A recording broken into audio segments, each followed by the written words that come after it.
안녕하세요. 저는 이종규라고 합니다. 정말 어처구니 없던 제 이야기 좀 들어주세요. 저는 평생 흙먼지 속에서 살았습니다. 이른 나이에 돌아가신 부모님께 물려받은 것이라곤 튼튼한 몸뚱이 하나뿐이었지요. 그 몸으로 건설 현장을 누비며 시멘트를 나르고 벽돌을 쌓아 올렸어요. 땀 흘린 만큼 정직하게 돈이 모였고 그렇게 작은 회사를 일궈 제법 큰 돈을 만지게 되었습니다. 사람들은 저를 보고 자수성가의 표본이라며 칭찬했지만 사실 저는 그저 제 아들 대호에게만큼은 가난을 물려주고 싶지 않았을 뿐입니다. 아내가 살아있을 때 우리는 낡은 연립주택에 살면서도 늘 함께 웃었습니다. 아내는 제게 당신은 우리 가족의 튼튼한 기둥이에요. 라고 말해주곤 했죠. 그 기둥이 되어주던 아내가 먼저 세상을 떠나고 저는 세상의 모든 빛을 잃은 것 같았습니다. 그래도 제게는 아들 대호가 남아 있었어요. 아비의 기대를 저버리지 않고 번듯하게 자라주었고 구혜정이라는 참한 아가씨와 결혼의 토끼 같은 손주까지 안겨주었으니 더 바랄 것이 없다고 생각했습니다. 저는 제가 평생 일궈온 회사를 아들에게 물려주고 이제는 조용히 제 삶을 정리하며 살고 싶었어요. 그런데 얼마 전 무릎 수술을 받게 되면서 제 계획에 작은 차질이 생겼습니다. 퇴원날 굳이 저를 데리러 온 아들이 제 손을 잡고 간곡하게 부탁을 하더군요. 아버지, 당분간만이라도 저희 집에 들어가서 함께 사세요. 혜정이도 그게 좋겠다고 하고요. 수술한 다리로 혼자 계시면 저희가 너무 불안해요. 며느리가 좋다고 했다는 말에 잠시 마음이 흔들렸습니다. 사실 그 아이 구혜정이라는 며느리를 저는 처음부터 썩 마음에 들어 하지는 않았어요. 사람의 눈을 똑바로 보지 않고 늘 눈알을 굴리며 무언가 재는 듯한 태도나 제 아들 앞에서는 살살 녹는 목소리를 내다가도 뒤돌아서면 금세 표정이 차갑게 식는 것을 몇 번 목격했기 때문입니다. 하지만 아들이 좋다는데 제가 어쩌겠습니까?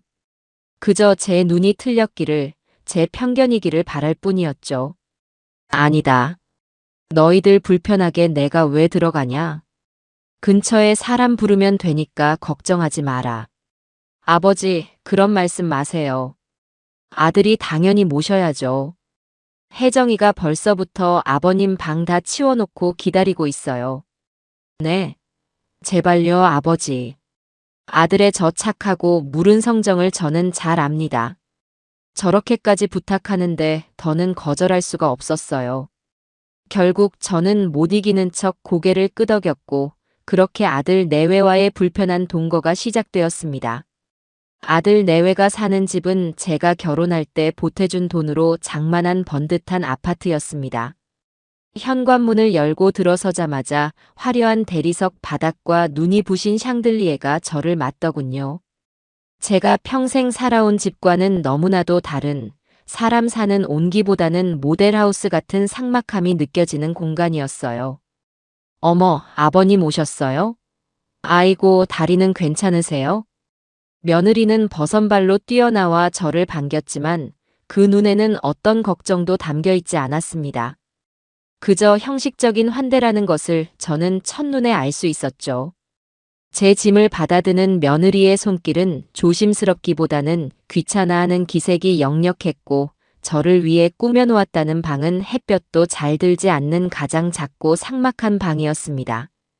그래도 아들 얼굴을 봐서 저는 그저 고맙다. 한마디만 하고 방에 짐을 풀었어요. 문제는 다음 날 바로 시작되었습니다. 제가 평생 아침으로 즐겨 먹던 것이 바로 구수한 된장찌개입니다. 아침 일찍 일어나 냉장고를 열어보니 다행히 며느리가 사다 놓은 재료들이 있더군요. 저는 아들 내외에게 아침이라도 든든하게 끓여주고 싶은 마음에 정성껏 멸치 육수를 내고 된장을 풀어 찌개를 끓이기 시작했습니다. 구수한 냄새가 온 집에 퍼져나갈 때쯤 안방 문이 벌컥 열리며 며느리가 머리를 감싼 채 나왔어요. 어머, 이게 무슨 냄새야? 짜증이 가득 담긴 목소리였습니다. 며느리는 인상을 구긴 채 주방으로 오더니 끓고 있는 냄비를 보고는 질색하는 표정을 지었어요. 그리고는 보란듯이 거실과 주방의 모든 창문을 활짝 열어젖혔습니다. 아직은 쌀쌀한 초봄의 아침 공기가 집 안으로 훅 밀려 들어왔어요. 아버님, 죄송한데 저희는 아침에 빵 먹어요. 그리고 이런 냄새 심한 음식은 집에서 잘 안 해 먹거든요. 제가 냄새에 좀 예민해서요. 머리가 아파서요. 그 말은 웃으며 했지만 내용은 비수처럼 날아와 제 가슴에 박혔습니다. 아침밥을 해주고 싶었던 제 성의는 무시당했고 제가 평생 즐겨 먹던 음식은 냄새 심한 음식으로 전락해버렸죠. 그때 마침 출근 준비를 마치고 나온 아들이 상황을 보고는 어색하게 웃으며 말했습니다. 나는 좋은데. 아버지표 된장찌개 오랜만이네. 맛있겠다. 여보, 당신은 좋겠지. 근데 이 냄새가 온종일 갈 거란 생각은 안 해? 옷에 냄새 배면 어떡할 거야? 며느리는 아들의 팔을 잡아 끌며 소파에 앉혔고 제게는 눈길도 주지 않은 채 토스트와 커피를 내왔습니다. 저는 순식간에 남의 집 주방에 무단 침입한 불청객이 된 기분이었어요. 결국 그날 아침 된장찌개는 저 혼자 먹는 둥 마는 둥 넘겨야 했습니다. 아들은 제 눈치를 보며 아버지, 맛있어요. 정말이에요. 라고 몇 번 말했지만 그 이상 며느리의 심기를 거스르지는 못하더군요. 저는 그저 아무 말 없이 밥을 비우고 조용히 제 방으로 들어왔습니다. 그날 이후로 저는 주방 근처에는 얼씬도 하지 않았어요. 며칠이 지난 어느 날이었습니다. 오후 내내 소파에 누워 텔레비전을 보다가 문득 죽은 아내의 손거울이 보이지 않는다는 것을 깨달았어요. 아내가 세상을 떠나기 전까지 늘 머리맡에 두고 쓰던 자그마한 손거울이었습니다. 화려하지는 않지만 손때가 묻어 반질반질한 나무 손잡이와 세월의 흔적이 느껴지는 그 거울은 제게 아내의 분신과도 같은 물건이었죠. 늘 제 방 협탁 위에 올려두었는데 아무리 찾아도 보이지 않았습니다. 온 방을 다 뒤지고 거실까지 샅샅이 살폈지만 거울은 없었어요. 혹시나 하는 마음에 외출했다 돌아온 며느리에게 물었습니다. 얘야, 혹시 내 방 협탁 위에 있던 작은 손거울 못 봤니? 손거울이요? 글쎄요, 잘 모르겠는데요. 제가 아버님 방은 청소 안 하잖아요. 며느리는 대수롭지 않게 말하며 방으로 들어가 버렸습니다. 저는 혹시나 손주 녀석이 가지고 놀다가 어디 뒀나 싶어 장난감 상자까지 뒤져봤지만 허사였어요. 가슴이 철렁 내려앉는 기분이었습니다. 그걸 잃어버릴 리가 없는데 대체 어디로 간 걸까요? 불안한 마음으로 집 안을 서성이다가 무심코 베란다에 내놓은 쓰레기 봉투를 보게 되었습니다. 오늘이 재활용 쓰레기 버리는 날이었거든요. 혹시 하는 마음에 봉투를 열어 내용물을 쏟아보았습니다. 그리고 그 안에서 제 눈을 의심하는 광경을 목격하고 말았어요. 온갖 과자 봉지와 플라스틱 쓰레기들 사이로 익숙한 나무 손잡이가 보였습니다. 제 아내의 손거울이었습니다. 저는 떨리는 손으로 거울을 집어들었습니다. 거울 한쪽에는 무언가에 긁힌 듯 깊은 흠집까지 나 있었어요. 순간 머릿속에 피가 거꾸로 솟는 기분이었습니다. 저는 거울을 들고 곧장 며느리의 방문을 두드렸습니다. 얘야, 잠시 나와보거라. 아버님, 왜 또 그러세요? 짜증 섞인 목소리로 나온 며느리는 제 손에 들린 거울을 보고는 잠시 표정이 굳는 듯 하더니 이내 태연하게 웃으며 말했습니다. 어머, 거기 있었네. 아버님, 제가 아까 거실 청소하다가 이게 바닥에 떨어져 있길래 봤더니 너무 낡고 흠집도 많이 나서 버리는 물건인 줄 알았어요. 죄송해요, 호호. 제가 쓸데없는 오지랖을 부렸네요. 그 말에 저는 할 말을 잃었습니다. 죄송하다는 말은 했지만 그 말투와 표정 어디에서도 미안한 기색은 찾아볼 수 없었어요. 오히려 그런 낡아빠진 걸 왜 아직도 가지고 있냐고 저를 타박하는 듯한 뉘앙스였습니다. 그때 퇴근하고 돌아온 아들이 현관에 들어서며 이 광경을 보게 되었죠. 무슨 일이에요, 다들? 며느리는 기다렸다는 듯이 아들에게 달려가 팔짱을 끼며 애교 섞인 목소리로 말했습니다. 여보, 내가 실수로 아버님 물건을 버릴 뻔했지 뭐야. 낡아서 버리는 건 줄 알았는데 아버님한테는 소중한 건가 봐. 어떻게 해나. 상황을 파악한 아들은 난처한 표정으로 저를 보며 말했습니다. 아버지, 혜정이가 일부러 그런 건 아니잖아요. 몰라서 그런 건데 그냥 이번 한 번만 넘어가세요. 예. 엄마 유품이야. 이건 말고도 많잖아요. 저는 아들의 그 말에 더 큰 상처를 받았습니다. 이것 말고도 많다니.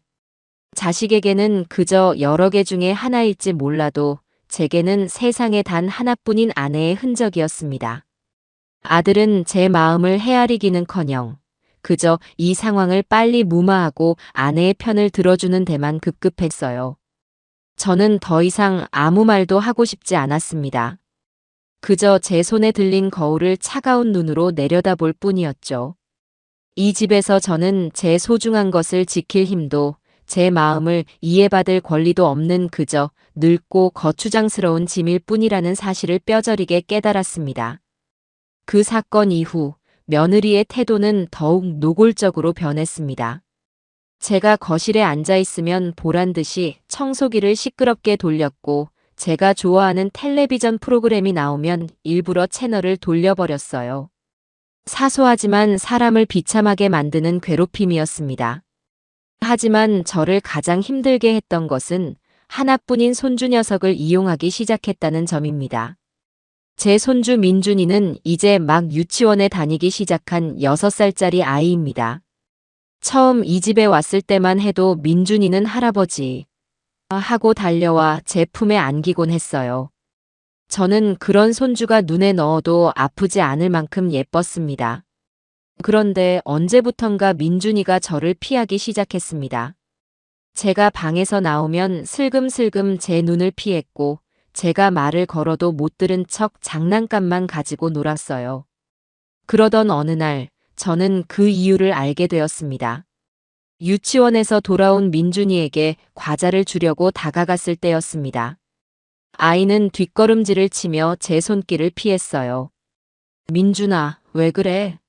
할아버지가 주는 과자 싫어. 아이는 고개를 저으며 우물쭈물 하더니 이내 작은 입으로 충격적인 말을 뱉어냈습니다. 할아버지한테서 이상한 냄새나. 엄마가 그랬어. 할아버지 방에서도 냄새나서 머리 아프다고. 그래서 민준이도 할아버지랑 같이 있기 싫어. 아이의 입에서 나온 말이라고는 믿기지 않는 날카로운 유리 조각 같은 말이었습니다. 순간 심장이 쿵 하고 내려앉는 것 같았어요. 아이는 죄가 없겠지요. 분명 며느리가 아이에게 시킨 말일 겁니다. 부엌 쪽을 쳐다보니 아니나 다를까 며느리가 문틈으로 이쪽을 훔쳐보며 만족스러운 듯 입꼬리를 올리고 있었습니다. 그 표정을 본 순간 저는 제 안에서 무언가 단단히 끊어지는 소리를 들었습니다. 어른들 사이의 갈등에 아무것도 모르는 어린아이까지 끌어들이다니. 이것은 단순히 저를 미워하는 것을 넘어 인간으로서 넘지 말아야 할 선을 넘은 행동이었습니다. 아들에 대한 마지막 남은 기대와 며느리에 대한 최소한의 존중이 산산조각 나는 순간이었어요. 저는 민준이에게 아무 대답도 해주지 못했습니다. 그저 굳은 얼굴로 돌아서서 제 방으로 들어왔습니다. 문을 닫고 들어오자 참았던 분노와 서러움이 한꺼번에 몰려와 숨이 턱 막혔습니다. 평생 누구에게도 굽히지 않고 당당하게 살아왔다고 자부했는데 늙고 병들었다는 이유로 제 자식의 집에서 이런 취급을 받아야 한다는 사실이 견딜 수 없이 치욕스러웠습니다. 그날 이후 집안의 공기는 얼음장처럼 차가웠습니다. 저는 제 방을 거의 나오지 않았고 며느리는 제가 없는 사람인 것처럼 행동했어요. 아들 녀석은 중간에서 어쩔 줄 몰라 하며 제 눈치와 아내의 눈치를 번갈아 살필 뿐 이 숨막히는 상황을 해결하려는 어떤 노력도 하지 않았습니다. 저는 그저 하루빨리 제 다리가 회복되어 이 집을 떠날 날만을 손꼽아 기다렸어요. 하지만 운명은 제가 조용히 물러나는 것을 허락하지 않으려는 모양이었습니다. 제 인생을 송두리째 뒤흔들게 될 그날은 지독한 몸살 기운과 함께 찾아왔습니다. 며칠 전부터 으슬으슬 춥고 온몸에 뼈마디가 쑤시는 것이 심상치 않다고 느꼈어요. 수술한 다리의 통증도 다시 심해지는 것 같았고요. 약을 먹고 온종일 이불을 뒤집어 쓰고 누워 있었지만 차도는 없었습니다. 저녁 때가 되자 허기가 몰려왔지만 몸을 일으킬 기운조차 없더군요. 그렇다고 아들 내외에게 아프다는 말을 하고 싶지는 않았습니다. 분명 며느리는 꾀병을 부린다며 타박을 할 것이고 아들은 안절부절 못하며 제 앞에서 아내의 눈치만 살필 것이 뻔했으니까요. 그런 꼴을 보느니 차라리 굶는 것이 낫다고 생각했습니다.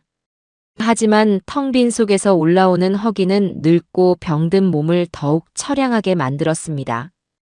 저는 힘겹게 몸을 일으켜 비틀거리며 방을 나섰습니다. 마침 아들 내외는 저녁 약속이 있다며 한껏 치장을 하고 집을 나서는 참이었어요. 며느리는 평소보다 몇 배는 화려한 옷을 입고 짙은 향수를 뿌린 채 제 앞을 지나면서도 눈길 한 번 주지 않더군요. 아들 녀석만 제게 다가와 아버지, 저녁은 챙겨 드세요. 냉장고에 반찬 있으니까요. 하고 멋쩍게 말할 뿐이었습니다. 저는 그저 고개만 한번 끄덕여 보였습니다. 두 사람이 나가고 텅 빈 집에 저 혼자 남겨지자 깊은 고요함과 함께 서러움이 파도처럼 밀려왔습니다.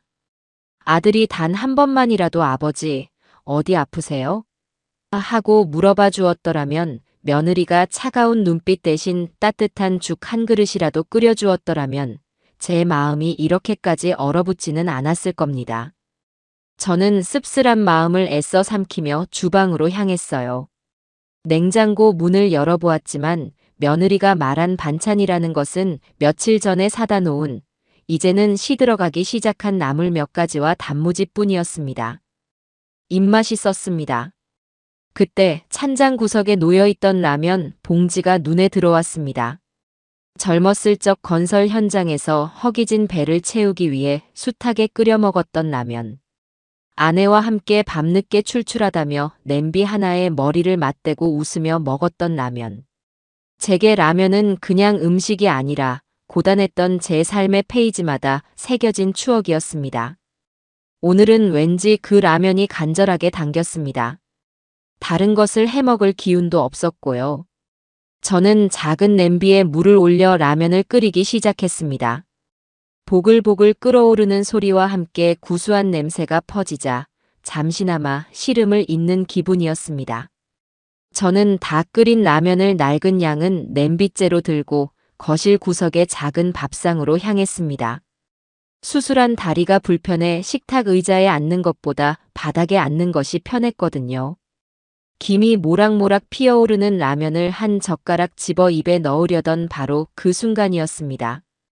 쾅 하는 소리와 함께 현관문이 거칠게 열리고 나갔던 며느리가 잔뜩 상기된 얼굴로 씩씩거리며 들어왔습니다. 뒤따라 들어온 아들은 어쩔 줄 몰라 하며 쩔쩔매는 표정이었고요. 아마도 오는 길에 차 안에서 크게 다툰 모양이었습니다. 아, 진짜 짜증나. 며느리는 하이힐을 신은 채로 성큼성큼 거실로 들어오다가 구석에서 라면을 먹으려던 저를 발견하고는 그 자리에 우뚝 멈춰 섰습니다. 그리고는 마치 벌레라도 본 것처럼 얼굴을 찌푸리며 코를 틀어막더군요. 어머, 이게 무슨 냄새야? 아버님. 며느리의 목소리는 얼음처럼 차갑고 날카로웠습니다. 저는 순간 너무 놀라 입에 넣으려던 면발을 그대로 냄비에 떨어뜨렸습니다. 지금 집 안에서 라면을 끓여 드시는 거예요? 와, 진짜 못 참겠네. 이 집이 무슨 경로당이에요? 라면 냄새가 온 집안에 진동하는 거 안 보이세요? 저는 아무 대꾸도 할 수 없었습니다. 아픈 몸을 이끌고 겨우 끓인 라면 한 그릇이 이 아이에게는 집 안을 더럽히는 악취에 불과했던 겁니다. 며느리는 제 침묵을 긍정으로 받아들였는지 더욱 기세등등하게 소리쳤습니다. 제 인격과 삶 전체를 모독하는 끔찍한 말들이었습니다. 아니, 그렇게 라면이 드시고 싶으시면 편의점에 가서 드시든가 밖에서 해결하고 오셔야 하는 거 아니에요? 여기가 어디라고 이런 싸구려 음식을 끓여서 집안의 냄새를 다 배게 만드세요. 제가 이 집을 어떻게 관리하는데 아버님 때문에 이게 다 뭐예요? 여보, 그만해. 아버님 식사하시는데 왜 그래?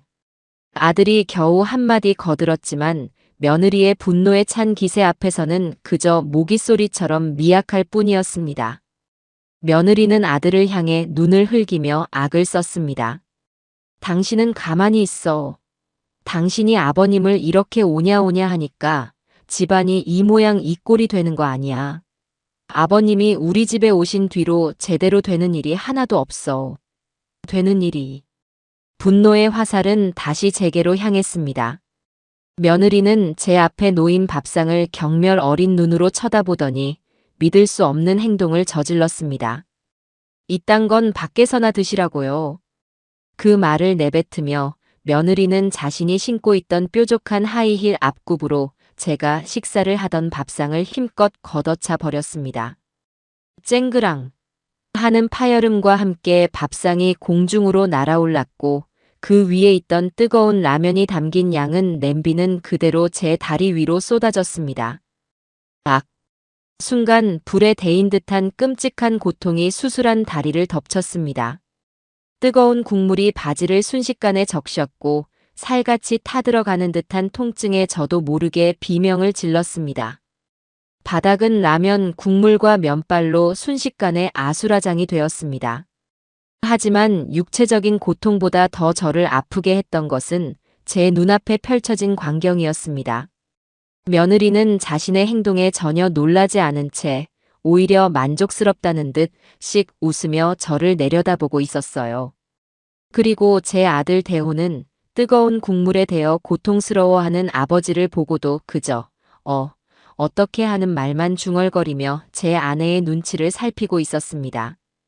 달려와 저를 부축하거나 제 다리의 상처를 살피거나 하다못해 아내의 잘못을 꾸짖는 행동은 전혀 하지 않았습니다. 그저 겁에 질린 아이처럼 그 자리에 못 박힌 듯 서 있을 뿐이었죠. 그 순간 저는 모든 것을 깨달았습니다. 제 아들은 이미 제 아들이 아니었습니다. 저 구혜정이라는 여자의 꼭두각시이자 자신의 아버지가 눈앞에서 모욕과 고통을 당해도 아무것도 하지 못하는 껍데기만 남은 존재라는 것을요. 제 안에서 무언가가 완전히 그리고 영원히 부서져 내렸습니다. 아들에 대한 마지막 남은 애정과 기대가 산산조각 났습니다. 다리의 통증이 거짓말처럼 사라지고 대신 그 자리에 차가운 분노가 얼음처럼 차오르기 시작했습니다. 저는 고통을 참고 천천히, 아주 천천히 고개를 들어 제 앞에 서 있는 며느리와 아들을 번갈아 보았습니다. 제 눈빛에 어떤 감정이 담겨 있었는지 기세등등하던 며느리의 얼굴이 순간 흠칫 굳어지는 것이 보였습니다. 저는 아무 말도 하지 않았습니다. 그저 끓어오르는 분노를 억누르며 바닥에 나뒹구는 라면 조각과 찌그러진 양은 냄비를 한참 동안 내려다보았습니다. 그리고는 아주 조용하고 제 평생 내뱉었던 그 어떤 말보다도 차가운 목소리로 말했습니다. 그래. 이 라면 값은 아주 비싸게 치르게 될 거다. 그 말은 며느리나 아들에게 한 말이 아니었습니다. 제 자신에게 하는 서약이자 돌이킬 수 없는 전쟁을 알리는 선전포고였습니다. 저는 더 이상 그들과 같은 공간에 머물고 싶지 않았습니다. 저는 화상 입은 다리를 절뚝이며 바닥에 난장판과 겁에 질린 아들, 그리고 당황한 며느리를 뒤로 한 채 묵묵히 제 방으로 들어갔습니다. 그리고는 가장 작은 가방 하나를 꺼내 제 지갑과 통장, 휴대폰, 그리고 죽은 아내의 손거울, 딱 이렇게만 챙겨 넣었습니다. 다른 것은 아무것도 필요 없었어요. 가방을 들고 방을 나왔을 때 거실은 여전히 정적에 휩싸여 있었습니다. 아들과 며느리는 제가 나온 것을 보고도 아무 말도 하지 못했어요. 저는 그들을 사람 취급도 하지 않고 그저 투명 인간처럼 지나쳐 현관으로 향했습니다. 신발을 신는 제 등 뒤로 아들이 겨우 목소리를 쥐어짰습니다. 아버지, 어디 가세요? 다리는 괜찮으세요? 저는 대답하지 않았습니다. 돌아보지도 않았습니다. 그저 현관문을 열고 한치의 망설임도 없이 그 지옥 같은 집을 나섰습니다. 문이 닫히기 직전 며느리가 어머, 저 영감탱이가 진짜 하고 소리치는 것을 들었지만 이제 그런 것은 아무런 상관이 없었습니다. 차가운 밤 공기가 화끈거리는 다리의 상처를 스치고 지나갔지만 오히려 정신이 맑아지는 기분이었습니다. 저는 엘리베이터를 타고 1층으로 내려와 아파트 단지를 빠져나오면서 단 한 번도 뒤를 돌아보지 않았습니다.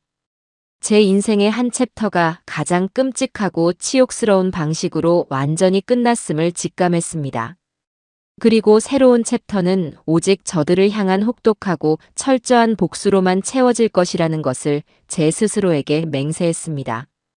아들 집을 나온 제가 향한 곳은 허름한 여관이나 찜질방이 아니었습니다. 택시를 잡아 타고 시내에서 가장 높고 화려한 호텔로 가달라고 했습니다. 어리둥절해하는 택시 기사의 눈빛 따위는 신경 쓰지 않았어요. 호텔 로비에 들어서자 남루한 제 행색을 본 직원이 잠시 주저하는 듯 했지만 제가 당당하게 스위트룸을 요구하자 태도가 금세 바뀌더군요. 저는 카드를 꺼내 며칠치 숙박비를 망설임 없이 결제했습니다. 잠시 후 저는 도시의 야경이 한눈에 내려다 보이는 제가 평생 살아온 집보다도 훨씬 넓고 호화로운 스위트룸에 서 있었습니다. 화상을 입은 다리를 치료하는 것이 급선무였습니다. 호텔에 상비약을 요청해 소독을 하고 연고를 바르자 욱신거리던 통증이 조금은 가라앉는 듯 했습니다. 저는 샤워를 하고 푹신한 호텔 가운으로 갈아입었습니다. 따뜻한 물이 몸을 감싸자 긴장이 풀리면서 그동안 겪었던 온갖 수모와 서름이 한꺼번에 몰려왔습니다.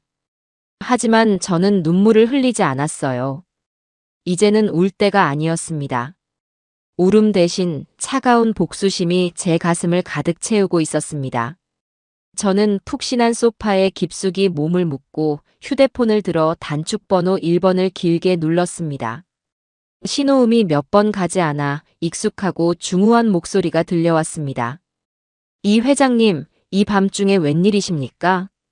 30년 넘게 제 회사의 법률 고문을 맡아주었고 이제는 단순한 변호사를 넘어 제게는 형제나 다름없는 박성철 변호사였습니다. 저는 그에게 자초지종을 설명할 필요도 없이 그저 한마디만 했습니다. 박변, 지금 좀 만날 수 있겠나? 내가 지금 호텔에 있네. 제 목소리에 담긴 심상치 않은 기운을 느꼈는지 박 변호사는 군말 없이 알겠습니다. 지금 바로 가겠습니다. 라고 대답했습니다. 30분쯤 지났을까 박 변호사가 다급한 표정으로 스위트룸에 들어섰습니다.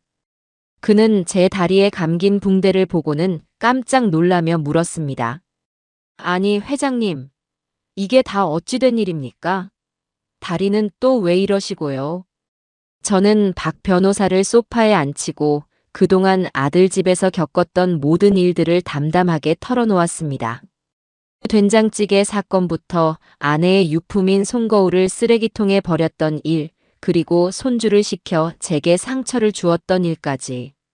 마지막으로 오늘 저녁 며느리가 라면상을 걷어차고 제게 화상을 입혔을 때 제 아들이 보였던 비겁한 침묵에 대해 이야기할 때는 저도 모르게 목소리가 떨려 나왔습니다.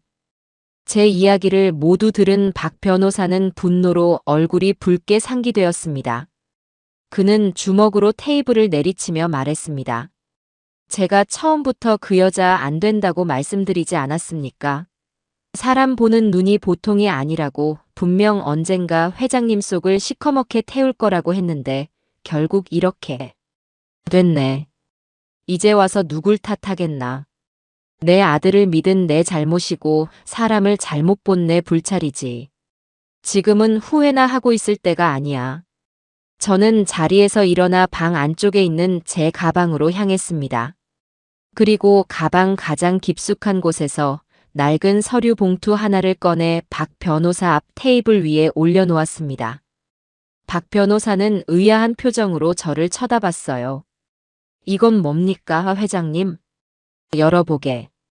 박 변호사는 조심스럽게 봉투를 열어 안에 서류를 꺼내 들었습니다. 서류를 읽어 내려가던 그의 눈이 점점 커졌고 이내 놀라움과 감탄이 뒤섞인 표정으로 저를 바라보았습니다. 회장님, 이건 조건부 차용증 아닙니까? 세상에, 이걸 언제 이렇게 준비해 두셨습니까? 심지어 공증까지 완벽하게 받아두셨네요. 그렇습니다. 그 서류는 바로 아들 내외가 지금 살고 있는 아파트의 구입 자금에 대한 조건부 차용증이었습니다. 몇 년 전 아들이 결혼을 하고 분가를 할 때 저는 당시 시세로 10억 원에 달하는 아파트의 구입 자금 중 9억 원을 지원해 주었습니다. 아들과 며느리는 물론이고 세상 사람들 모두가 제가 아들에게 집을 증여했다고 알고 있었지요. 하지만 저는 그렇게 하지 않았습니다. 저는 며느리를 처음 본 날부터 그 아이의 눈빛에서 탐욕을 읽었고 언젠가 제 아들을 불행하게 만들지도 모른다는 불길한 예감을 떨칠 수가 없었어요. 그래서 저는 아들 몰래 안전장치를 마련해 두었던 겁니다. 아들에게 돈을 주기 전 저는 아들만 따로 불러 서류 하나에 도장을 찍게 했습니다. 아들은 그저 세금 문제 때문에 필요한 절차려니 하고 내용을 제대로 읽어보지도 않은 채 도장을 찍었지요. 그 서류의 내용은 간단했습니다. 상기 금액 9억 원은 증여가 아닌 대여금이며 차용인 이대호는 대주 이종규에게 상환할 의무를 짓는다. 하지만 가장 중요한 것은 그 뒤에 붙은 특약 조항이었습니다. 단, 차용인 이대호가 대주 이종규를 부모로서 공경하고 성실히 부양할 시 대주는 상환 의무를 면제하고 이 또한 증여로 간주한다. 그러나 만약 차용인 및 차용인의 배우자가 대주에게 부모로서 마땅히 받아야 할 존중을 보이지 않거나 신체적, 정신적 고통을 가하는 등 부양의 의무를 저버렸다고 판단될 경우 본 계약은 즉시 파기되며 대주는 차용인에게 대여금 전액의 즉시 상환을 요구할 수 있다. 박 변호사는 서류를 다 읽고 나서 혀를 내둘렀습니다. 회장님, 정말 대단하십니다. 어떻게 이런 생각을 하셨습니까? 이 정도면 부양 의무를 저버렸다는 것을 입증하고도 남습니다. 계약을 파기할 수 있는 가장 확실한 명분을 얻었습니다. 그간의 일들은 이 명분을 뒷받침하는 강력한 증거가 되어줄 것이고요. 이 차용증은 법적으로 완벽하게 효력을 발휘할 겁니다. 저는 씁쓸하게 웃으며 말했습니다. 내가 이런 것까지 쓰게 될 날이 올 줄은 몰랐네. 그저 내 아들이 저 못된 여자에게 휘둘려 길을 잃을 때 마지막으로 잡아줄 동아줄 정도로만 생각했는데 그 동아줄이 이제는 저들의 목을 쥘 올가미가 될 줄이야. 올가미라니요. 당치도 않은 말씀입니다. 이건 회장님의 정당한 권리입니다. 그래서 이제 어떻게 하실 생각이십니까? 저는 창밖의 어두운 도시를 내려다보며 아주 차갑고 단호한 목소리로 말했습니다. 우선 저것들에게 현실을 알려줘야지. 저들이 지금 누리고 있는 모든 것들이 누구의 것인지, 그리고 그것을 잃는 것이 얼마나 끔찍한 일인지 말이야. 저는 박 변호사를 바라보며 지시했습니다. 내일 아침이 밝는 대로 조건부 차용증 계약 파기 및 채무 전액 즉시 상환 요구에 대한 내용 증명을 작성해서 아들 내외에게 발송해주게. 아주 정중하면서도 단 한치의 협상의 여지도 없다는 것을 명확하게 담아서 말이야. 그리고 지금부터 내 아들과 며느리에게서 오는 모든 연락은 받지 않겠네. 모든 소통은 박 변호사를 통해서만 할 걸세. 알겠습니다, 회장님. 분부대로 처리하겠습니다. 그런데 대호는 아드님은 어쩌실 생각이십니까? 이 일이 알려지면 가장 큰 충격을 받을 텐데요. 박 변호사의 물음에 제 가슴 한쪽이 시큰하게 아려왔습니다. 하지만 저는 흔들리지 않았어요. 썩은 살을 도려내려면 고통이 따르는 법입니다. 제 아들이 다시 제대로 된 인간으로 살아가게 하려면 이 정도의 시련은 반드시 필요하다고 생각했습니다. 그 녀석도 대가를 치러야지. 제 아비가 모욕을 당하는 것을 보고도 침묵한 대가, 제 아내의 악행을 알면서도 방관한 대가, 그 안락한 울타리와 제 손으로 이룬 것 하나 없는 부유함이 사실은 모래 위에 지은 성이었다는 것을 제 스스로 깨닫게 해야 해. 그래야만 다시 일어설 수 있을 걸세. 제 단호한 의지를 확인한 박 변호사는 더 이상 아무것도 묻지 않고 고개를 끄덕였습니다. 그는 가져온 서류 가방에서 노트북을 꺼내 그 자리에서 바로 내용 증명 초안을 작성하기 시작했습니다. 법률 용어들이 가득한 차갑고 비정한 문장들이 화면을 채워나가는 것을 보며 저는 생각했습니다. 이것은 단순한 감정 싸움이나 치기 어린 복수가 아니라고.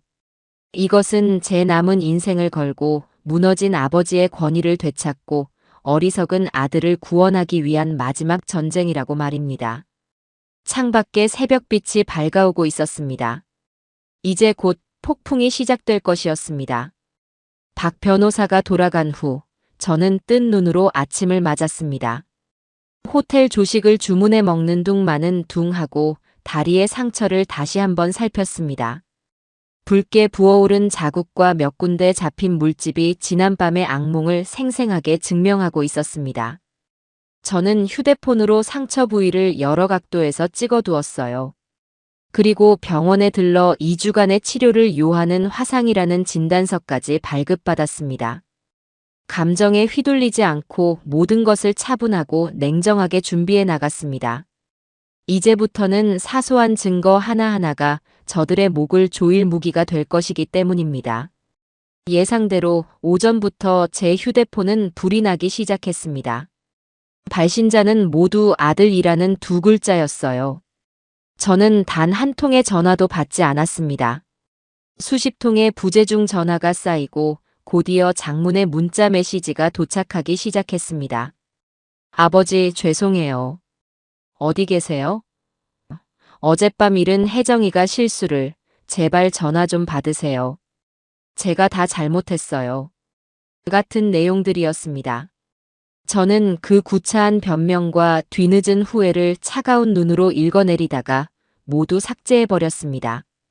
이미 엎질러진 물이었고 너무 늦은 사과였습니다. 오후가 되자 박 변호사에게서 연락이 왔습니다. 내용 증명이 등기우편으로 발송되었으며 아마 내일쯤 아들 내외에게 도착할 것이라고 했습니다. 저는 그저 수고했네 하고 짧게 답하고 전화를 끊었습니다. 그리고는 아무 일도 없었다는 듯 텔레비전을 켜고 조용히 시간을 보냈습니다. 폭풍 전의 고요함, 그것은 상대를 압도하는 가장 강력한 무기 중 하나라는 것을 저는 평생의 경험으로 알고 있었지요.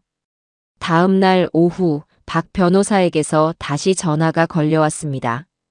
이번에는 그의 목소리에 웃음기가 살짝 묻어 있었습니다.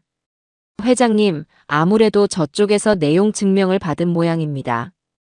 방금 전에 며느리 되시는 분한테서 전화가 왔는데 아주 가관이었습니다. 뭐라고 하던가? 다짜고짜 소리를 지르면서 당신 누구냐고 우리 아버님 꼬드겨서 돈 뜯어내려는 사기꾼 아니냐고 하더군요. 그래서 제가 회장님의 법률 대리인이라고 신분을 밝히자 자기는 그런 서류 인정 못한다고 가족끼리 돈 좀 보태준 걸 가지고 유세 떤다며 온갖 막말을 쏟아냈습니다. 회장님께서는 지금 충격으로 몸져 누워 계시다고 했더니 쇼하고 있네 하면서 전화를 끊어버렸습니다. 저는 그 말을 듣고 하고 헛웃음을 터뜨렸습니다. 역시나 제 예상에서 한치도 벗어나지 않는 반응이었습니다. 어리석은 자들은 위기가 닥쳤을 때 현실을 직시하고 해결책을 찾기보다는 그 위기를 가져온 사람을 비난하고 현실 자체를 부정하는 법이지요. 그 아이는 지금 자신이 얼마나 끔찍한 상황에 처했는지 전혀 인지하지 못하고 있는 겁니다. 아니나 다를까 잠시 후 제 휴대폰이 다시 울리기 시작했습니다. 이번에는 아들이 아닌 모르는 번호였어요. 받을까 말까 잠시 망설이다가 전화를 받았습니다. 수화기 너머에서는 제 아들 대호의 다급하고 울먹이는 목소리가 들려왔습니다. 아버지, 아버지 맞으시죠? 왜 전화를 안 받으세요? 아버지, 이게 다 뭐예요? 변호사라니요? 내용 증명이라니 이게 다 무슨 소리예요? 9억 원을 갚으라니 아버지 정말 저희한테 이러실 거예요? 저는 아무 말 없이 아들의 하소연을 듣고만 있었습니다. 제 침묵에 아들은 더욱 애가 타는 듯 했습니다. 그때 수화기 너머에서 거친 목소리가 들려왔습니다. 비켜봐, 내가 할 말이 있으니까. 곧이어 전화기를 빼앗는 소리가 들리더니 며느리의 앙칼진 목소리가 제 귀를 찔렀습니다. 여보세요? 이 영감탱이가 진짜 보자 보자 하니까 사람을 뭘로 보고 지금 우리한테 협박하는 거예요? 저는 이때다 싶어 통화 버튼 옆에 있는 녹음 버튼을 조용히 눌렀습니다. 며느리는 제가 녹음을 시작한 줄은 꿈에도 모른 채 그동안 제 앞에서 애써 감춰왔던 본성을 남김없이 드러내기 시작했습니다. 나이 먹었으면 곱게 늙을 것이지 어디서 돈 몇 푼 쥐어준 거 가지고 사람을 이렇게 괴롭혀요? 그 돈이 정말 영감 돈이에요? 어차피 우리 대호 씨한테 물려줄 돈 좀 미리 당겨 쓴 거 아니냐고요. 안 그래요? 그런데 이제 와서 그걸 갚으라니 길 가던 개가 웃을 일이네, 정말. 막말은 거기서 그치지 않았습니다. 그리고 뭐, 부양의 의무, 존중, 웃기지 말라고 하세요. 내가 영감 똥오줌 못 가릴 때까지 수발 들어줘야 그게 존중이에요. 내 인생, 내 청춘을 영감 하나 때문에 희생하라고요? 나는 절대로 그렇게 못해. 그 집, 이제 우리 집이야. 당신 아들 집이라고. 그러니까 그 더러운 차용증. 쪼가리 당장 찢어버리고 다시는 우리 앞에 나타나지 마세요. 안 그러면 내가 영감 상대로 접근금지 신청해버릴 테니까 그런 줄 알아요. 왜 말이 없어? 찔려. 내가 틀린 말 했어? 그러니까 정신 차려. 이 노망난 영감탱이야. 격앙된 목소리로 온갖 폭언과 저주를 쏟아내던 며느리는 제풀에 지쳤는지 A씨 하는 상스러운 소리와 함께 전화를 거칠게 끊어버렸습니다. 저는 통화가 종료되었습니다. 라는 기계음이 들리고 나서도 한참 동안 휴대폰을 귀에서 떼지 못했습니다. 며느리의 목소리가 담긴 녹음 파일은 이제 그 어떤 공증 서류보다도 강력한 저들의 추악한 민낯을 증명할 결정적인 증거가 되었습니다. 며칠 후 박 변호사를 통해 아들 내외의 동향을 전해 들을 수 있었습니다. 그들은 역시나 변호사를 찾아갔다고 합니다. 하지만 그들이 찾아간 곳은 박 변호사처럼 유능하고 비싼 변호사가 아닌 아마도 인터넷에서 가족 간 채무 상담 같은 키워드로 검색해서 찾아냈을 법한 수임료가 저렴한 영세 법률 사무소였을 겁니다. 아니나 다를까 그곳에서 그들이 얻은 답변은 며느리의 오만함을 더욱 부채질하는 내용이었습니다. 가족 간의 차용증은 실제 돈이 오갔다는 명백한 증거가 없으면 효력을 인정받기 어려운 경우가 많습니다. 특히나 부모 자식 간에는요. 아마 아버님께서 화가 나셔서 두 분을 겁주시려고 그러는 걸 겁니다. 정말로 소송까지 가진 않을 거예요. 너무 걱정하지 마시고 당분간은 그냥 모르는 척하고 계셔보세요. 시간이 지나면 아버님도 화가 풀리실 겁니다. 그 엉터리 같은 조언을 며느리는 금과 옥조처럼 받아들인 모양이었습니다. 박 변호사의 말에 따르면 그날 이후 아들 내외는 제게 더 이상 연락을 하지 않았다고 합니다. 내용 증명 따위는 애초에 받지도 않았다는 듯 평소와 다름없이 생활하고 있다는 것이었습니다. 아마도 며느리는 역시 내 생각이 맞았어. 늙은 영감탱이가 겁만 주려다 제풀에 지친 거야. 하며 의기양양해하고 있겠지요. 아들은 그 옆에서 불안해하면서도 아내의 기세에 눌려 아무 말도 못하고 있을 테고요. 저는 그들의 어리석음이 가엾기보다는 오히려 다행이라고 생각했습니다. 저들이 저렇게 방심하고 현실을 외면하고 있을 때 저는 더 철저하고 완벽하게 다음 단계를 준비할 수 있으니까요. 저는 박 변호사에게 전화를 걸어 말했습니다.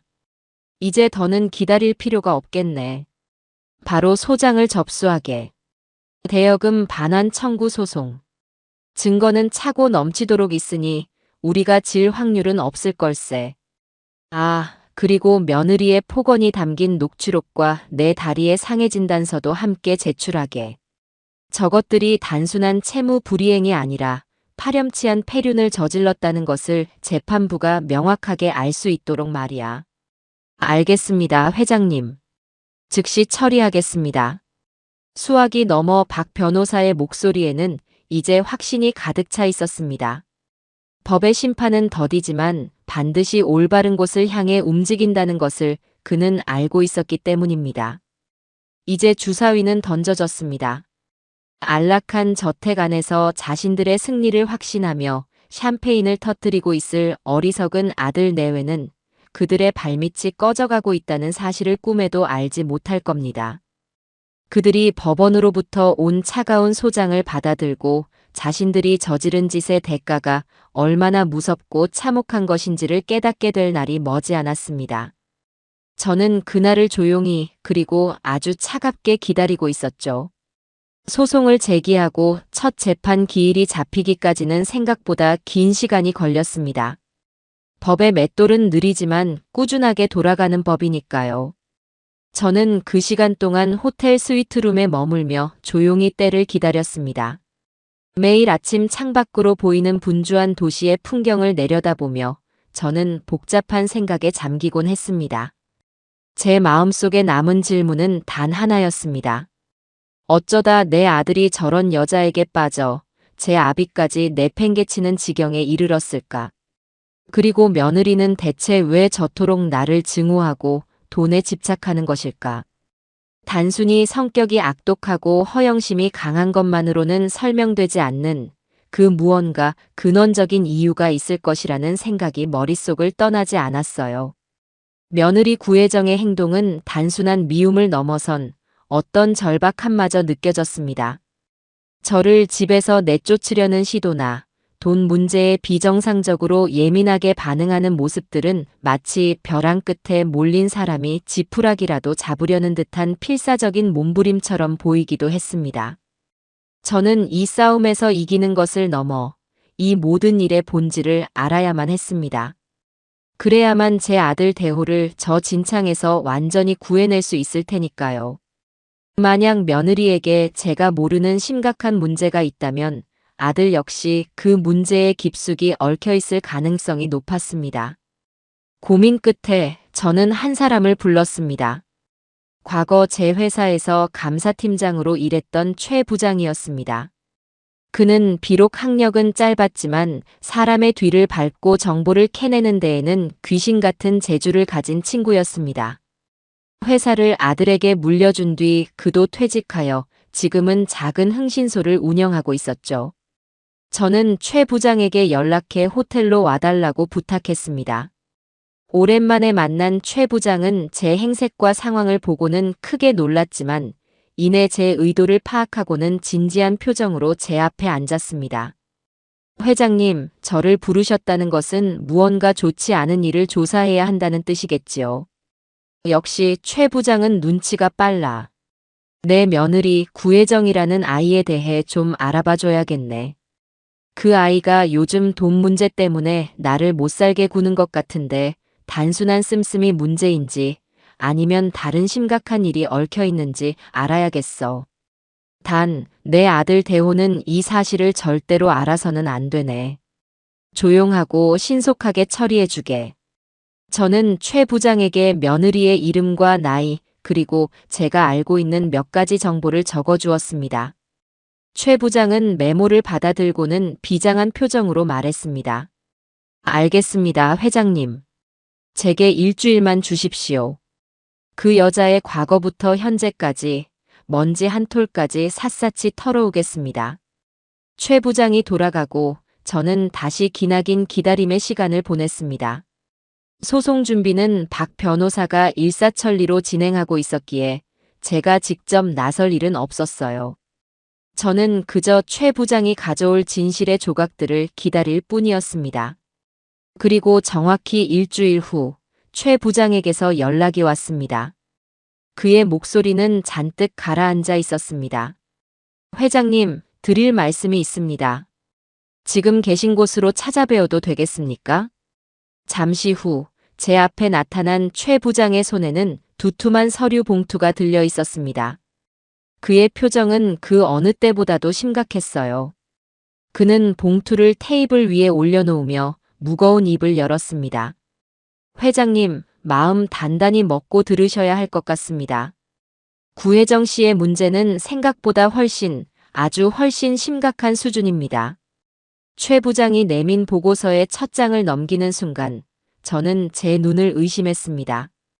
보고서의 내용은 충격 그 자체였습니다.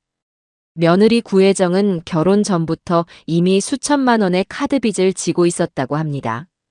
화려한 명품과 해외여행으로 분수에 맞지 않는 씀씀이를 감당하지 못했던 것이죠. 아들과 결혼하면서 그 빚의 일부를 정리하는 듯 했지만 그것은 시작에 불과했습니다. 진짜 문제는 그녀의 친정이었습니다.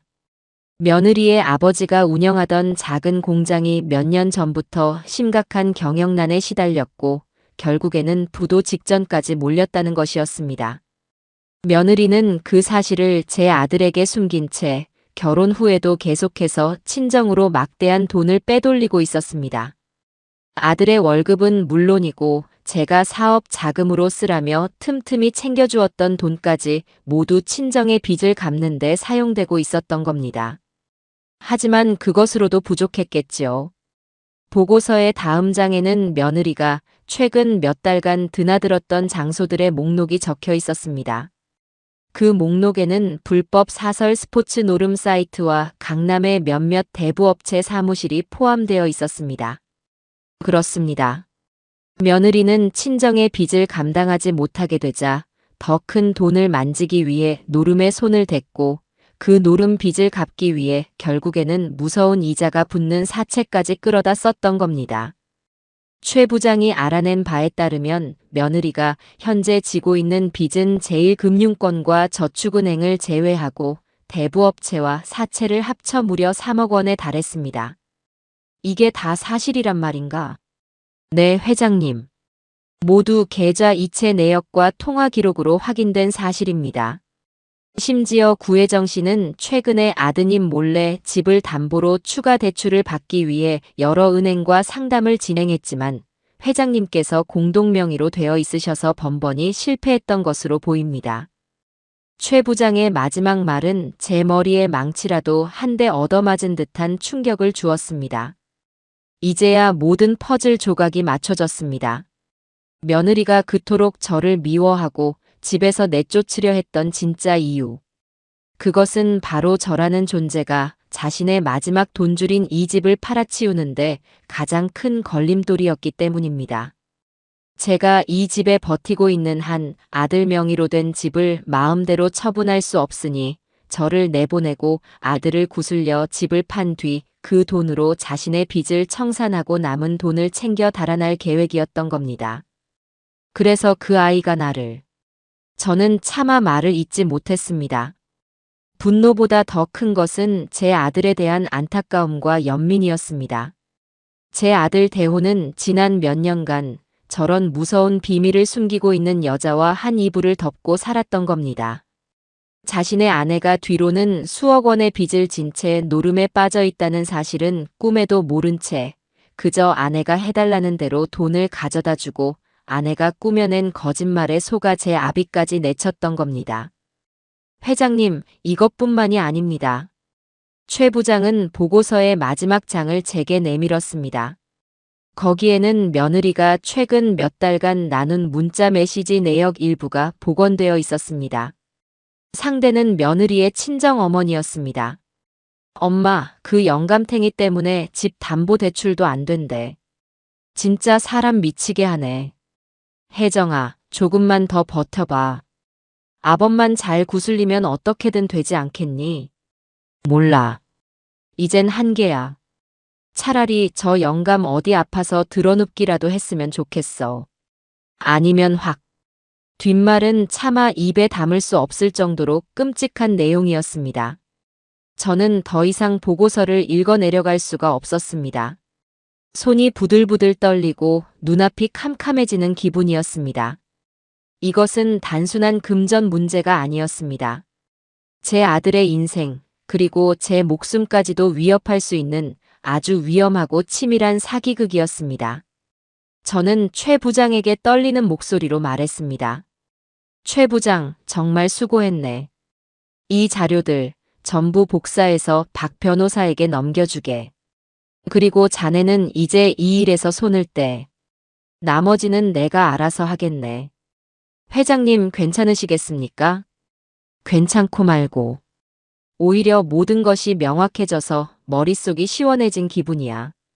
나는 내 아들을 저 악마 같은 여자에게서 구해내야 할 의무가 있어. 그러려면 이 정도 증거로는 부족해. 아주 확실하게 저 아이가 다시는 내 아들 앞에 나타나지 못하도록 쐐기를 박아야지. 최 부장이 돌아간 후 저는 한참 동안 소파에 앉아 눈을 감고 있었습니다. 며느리에 대한 분노는 이미 그 임계점을 넘어섰고 대신 그 자리에는 차가운 결의가 들어찼습니다. 이 싸움은 이제 돈을 돌려받는 것을 넘어섰습니다. 제 아들의 인생을 구하기 위한 아비로서의 마지막 싸움이었습니다. 저는 이 자료들을 바로 아들에게 보여줄 수도 있었습니다. 하지만 그래서는 안 된다고 생각했어요. 제 아들 대호는 자신의 눈으로 직접 진실을 확인하고 자신의 귀로 직접 아내의 거짓말을 듣고 자신의 손으로 직접 그 썩은 연을 끊어내야만 했습니다. 그래야만 평생을 후회와 자책 속에서 살아가지 않을 테니까요. 그러기 위해서는 더 확실한 무대가 필요했습니다. 바로 법정이라는 이름의 무대 말입니다. 저는 이제 그 무대 위에서 제 인생을 건 마지막 연극을 시작할 준비를 마쳤습니다. 첫 번째 조정 기일이 잡혔습니다. 재판까지 가기 전 판사 앞에서 양측의 의견을 조율하고 합의를 유도하는 절차였지요. 저는 박 변호사와 함께 법원으로 향했습니다. 복도를 지나 조정실로 향하는 길에 복도 저편에서 걸어오고 있는 아들과 며느리를 마주쳤습니다. 몇 주 만에 보는 아들의 얼굴은 반쪽이 되어 있었고 며느리는 잔뜩 날이 선 표정으로 주변을 두리번거리고 있었습니다. 저와 눈이 마주치자 며느리는 저를 잡아먹을 듯이 노려보며 제게 다가오려 했지만 옆에 있던 싸구려 변호사가 그 팔을 잡아 막더군요. 아들은 그저 고개를 푹 숙인 채 제 얼굴을 쳐다보지도 못했습니다. 조정실 안 판사님과 조정위원들 앞에서 우리는 서로 마주보고 앉았습니다. 며느리 측 변호사가 먼저 입을 열었습니다. 그의 주장은 지난번과 똑같았습니다. 존경하는 재판장님, 이 사건은 부모 자식 간의 애정에서 비롯된 금전 지원을 아버님께서 일시적인 감정 문제로 채무 관계로 주장하는 매우 안타까운 사건입니다. 이 차용증은 법적 효력을 갖기 어려운 형식적인 서류에 불과하며 그가 한참 동안 감정에 호소하는 궤변을 늘어놓는 동안 박 변호사는 아무 말 없이 그의 말을 끝까지 듣고만 있었습니다. 그리고 마침내 그의 말이 끝나자 박 변호사는 조용히 자리에서 일어나 준비해 온 서류 뭉치를 재판장에게 제출했습니다. 재판장님, 지금부터 피고 측의 주장이 얼마나 허황되고 파렴치한 것인지 증명해 보이겠습니다. 첫 번째 증거 자료입니다. 이것은 원고와 피고 이대호 군이 작성하고 공증까지 마친 차용증 원본입니다. 피고 측 변호인께서는 이것이 형식적인 서류라고 주장하셨지만 공증인의 직인까지 찍힌 명백한 법률 문서입니다. 박 변호사는 이어서 다음 자료를 제출했습니다. 바로 제 다리의 화상 사진과 상해 진단서였습니다. 두 번째 증거 자료입니다. 피고 구혜정 씨는 원고에게 뜨거운 국물을 쏟아부어 전치 2주의 화상을 입혔습니다. 이는 차용증에 명시된 신체적, 정신적 고통을 가하는 행위에 정확히 부합하며 채무 즉시 상환의 명백한 사유가 됩니다. 며느리의 얼굴이 하얗게 질리기 시작했습니다. 하지만 박 변호사의 공격은 거기서 끝나지 않았습니다. 그는 작은 녹음기 하나를 꺼내 들었습니다. 마지막으로 피고 구혜정 씨가 원고에게 어떤 정신적 고통을 가했는지 그 생생한 목소리를 재판장님과 조정위원님들께서 직접 들어보시기 바랍니다. 박 변호사가 녹음기를 틀자 조정실 안에는 며느리의 앙칼진 목소리가 울려 퍼졌습니다. 이 영감탱이가 진짜 나이 먹었으면 곱게 늙을 것이지. 그 돈이 정말 영감 돈이에요? 정신 차려. 이 노망난 영감탱이야. 온갖 폭언과 저주가 담긴 목소리가 흘러나오자 조정실의 공기는 순식간에 얼어붙었습니다. 며느리는 저거 꺼요. 끄라고요. 하고 소리쳤지만 아무도 그녀의 말을 듣지 않았습니다. 재판장은 미간을 찌푸린 채 녹음 내용을 끝까지 들었고 며느리 측 변호사는 마치 유령이라도 본 사람처럼 새파랗게 질린 얼굴로 입을 다물지 못했습니다. 녹음이 끝나자 조정실 안에는 무거운 침묵만이 흘렀습니다. 재판장은 며느리를 향해 차가운 목소리로 물었습니다. 피고 구혜정 씨, 이 목소리 본인 맞습니까? 며느리는 아무 대답도 하지 못하고 그저 입술만 파르르 떨고 있었습니다. 재판장은 한심하다는 듯 혀를 차며 더 이상 조정을 진행할 의미가 없다고 판단했습니다. 조정은 불성립되었습니다. 재판으로 가겠습니다. 재판장의 선언과 함께 첫 번째 싸움은 우리의 완벽한 승리로 끝났습니다. 조정실을 나오자 며느리는 분을 이기지 못하고 제게 달려들려 했지만 이번에도 역시 그녀의 변호사가 뜯어말렸습니다. 그녀는 저를 향해 이를 갈며 악을 썼습니다. 두고 봐. 내가 절대로 이대로 안 끝나. 저는 그 발악을 가소롭다는 듯 한번 쳐다보고는 아무 대꾸 없이 아들의 얼굴을 보았습니다. 아들은 충격과 공포 그리고 수치심이 뒤섞인 표정으로 바닥만 내려다보고 있었습니다. 저는 그 녀석의 귓가에 다른 사람은 들을 수 없을 만큼 작은 목소리로 속삭였습니다. 이게 끝이 아닐세. 이제 시작일 뿐이야. 그 말을 남기고 저는 유유히 법원을 빠져나왔습니다. 법원에서 돌아온 저는 곧바로 다음 단계를 실행에 옮겼습니다. 아들 내외가 살고 있는 아파트의 주택담보대출을 실행한 은행의 지점장을 찾아갔습니다. 그 지점장은 제가 회사를 운영할 때부터 수십 년간 거래해 온 저와는 아주 막역한 사이였지요. 저는 지점장실에 앉아 자초지종을 설명했습니다. 물론 소송 이야기나 며느리의 빚 이야기는 빼고 오직 제가 겪은 일과 아들의 상황에 대해서만 이야기했습니다. 지점장님, 내가 보증을 서고 내 아들 녀석에게 대출을 해준 그 집 말입니다. 지금 그 집에 아주 큰 문제가 생겼습니다. 내 며느리라는 아이가 나를 집에서 내쫓고 심지어 밥상까지 엎었어요.